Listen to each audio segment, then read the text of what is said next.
Hello, ladies and gentlemen. This is Endovascular TV, and we want to start to interview Mark Whiteley. Mark Whiteley, he's an innovator. He's coming from UK. He's an innovator. He's one of the leading and advanced phlebologists and vascular surgeons currently. He has not only a great project with his Whiteley clinic, very successful, but he's leading a lot of studies conducting in different topics. Okay, Mark, hello. Welcome. Thank you. So I want to start by asking you about the role of the sclerotherapy currently in the treatment of varicose veins. For foam sclerotherapy, my personal belief with foam sclerotherapy and what I'll be speaking about later is foam sclerotherapy is an excellent way of treating veins of a medium and small size, but at the moment is still not adequate to treat very large veins. Although we tend to look at veins, because we have ultrasound, we always look at the size of the vein as the lumen. Of course, that's not the important part. The important part of the vein is actually how thick the wall is. In the old days, we used to think that sclerotherapy was sticking the wall together by destroying the endothelium. But the research studies we've been doing at the Whiteley Clinic and at the University of Surrey show that if you put sclerotherapy into a vein, you actually only kill somewhere between 40 and 60% of the endothelium. And it appears that the action is actually not on the endothelial layer, but is penetration into the wall. So we're doing a lot of work at the moment as to the penetration of the sclerosant into the vein wall itself. And what we're finding is if the vein wall is up to about 150 and 200 microns, you get excellent results. If it's up to about 300, 400 microns, then the results aren't so good. You get thrombus and recanalization. So because of this, and because most truncal veins are between 300, 400, 500 microns, it appears that thermoablation is still probably the optimal way for truncal veins, and echosclerotherapy is good for the reticular veins, varicosities and smaller ones, and of course neovascular tissue. I remember you present in European Venous Forum in Paris the results of this study. Absolutely. So we've used immunocytochemistry to prove not only the inflammation at the cellular level, but also the destruction at the cellular level. And we've presented at the European Venous Forum and presenting the next tranche of the research at the American College of Phlebology next month. Okay. So we have recently read interesting paper about technical innovation in a system for new manufacturing Tesaris method. So could you explain us something more about that? This is my new method, yes. It's basically, what we've found is if you use the usual 3-part syringe, so the guidelines say you can use normal 3-part syringes, and they have to have silicone oil within them to make them lubricate well. The difficulty with the 3-part syringe is the silicone oil has an effect on the sclerosant itself, and so you reduce the length of the foam sclerotherapy's longevity by about half to 75%. So you need to have silicone-free 2-part syringes. The difficulty if you do that is as soon as you make foam with them, they become very sticky. So all we did is we put three-way taps together, and we used a 3rd syringe. So we make the Tesari method as normal, then we deposit the final mousse back into the 3rd syringe, which hasn't been used before, and use that for a smooth injection. Okay. So it's important to know, as you explained, that the best syringe to work is the worst for the foam. Absolutely, absolutely that. The other thing that we did prove, and we won a research prize in England this year, we won the National Prize for Vein Surgery, and one thing we showed is not only should you use silicone-free syringes, but you should always make big volumes as well. So if you make big volumes, even if you only use a small amount, the big volumes give you the turbulence, which makes the best foam. So if you only want to give a little bit of foam, if you make a little bit, you don't get the turbulence, you get worse foam. So you need silicone-free syringes and you need big volumes. Okay, so the group you lead has also conducted these studies about the effect of endothermal ablation, you told us before.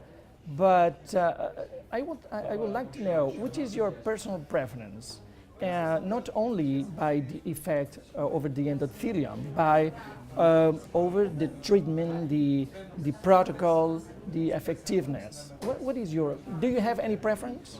Well, basically, we have the thing which we call the Whiteley protocol, because we treat everything from the pelvic veins, the perforators, the truncals, and because of that, we use so many different techniques. We spend almost all our time looking at which is the optimal technique for the optimal vein. But for truncal veins at the moment, we're preferring the 1470 nanometer endovenous laser, the EVLT. For the smaller veins, we use our own technique for the foam sclerotherapy using STS, which is lovely.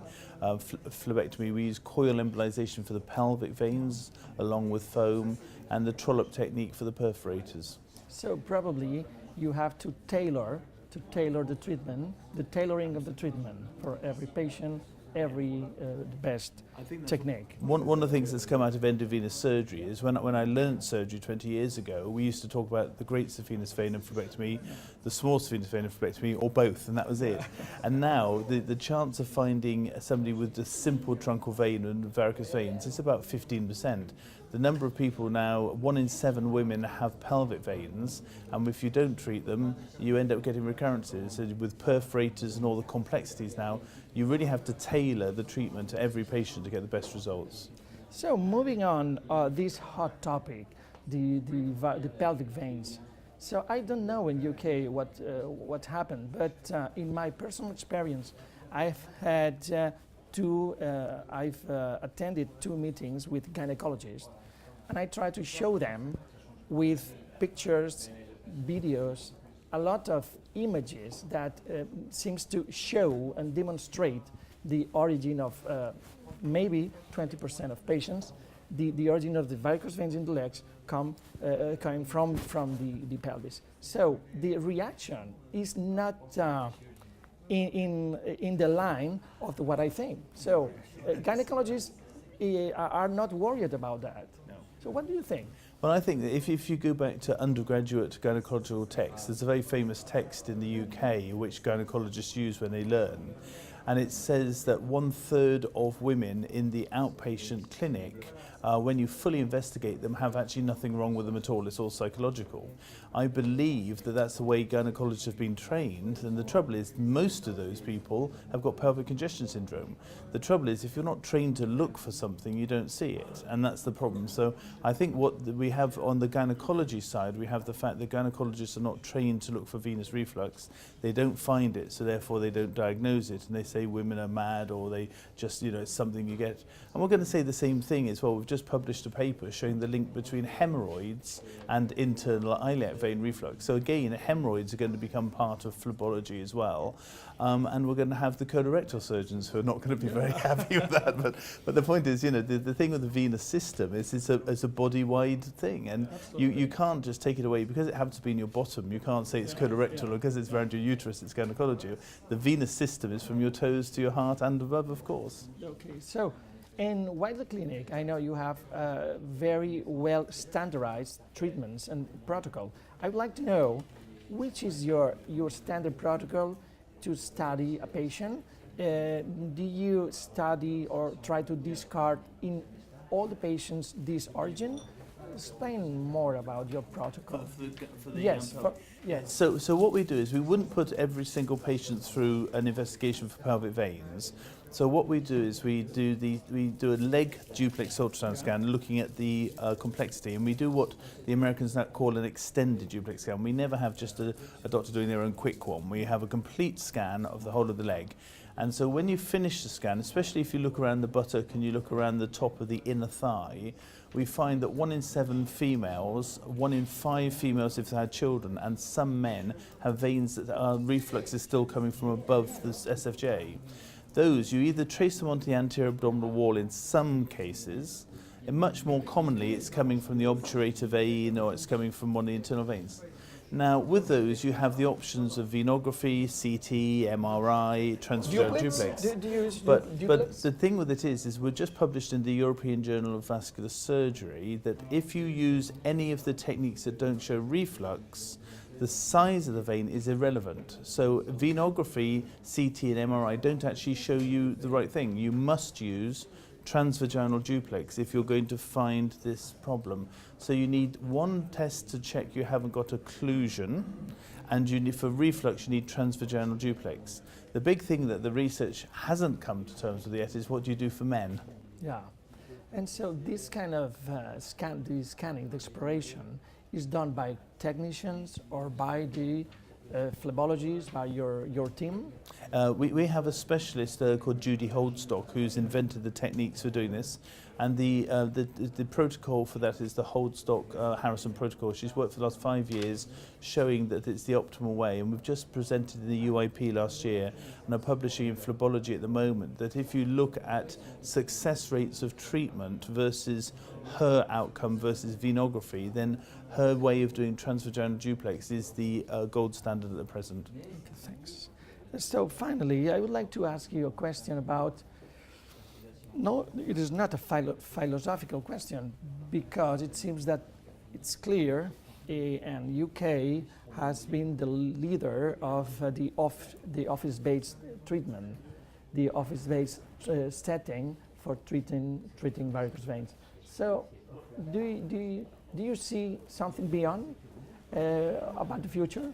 It's very interesting because I'm not sure the UK was. I think what happened was the Whiteley Clinic started and it sort of pushed everybody else into doing it, and so now we're just starting to see, but there's only really a couple of units that are office-based. Most are still in hospitals, so it's not a widespread thing. It's just that some of us with big mouths like myself have been up shouting about it.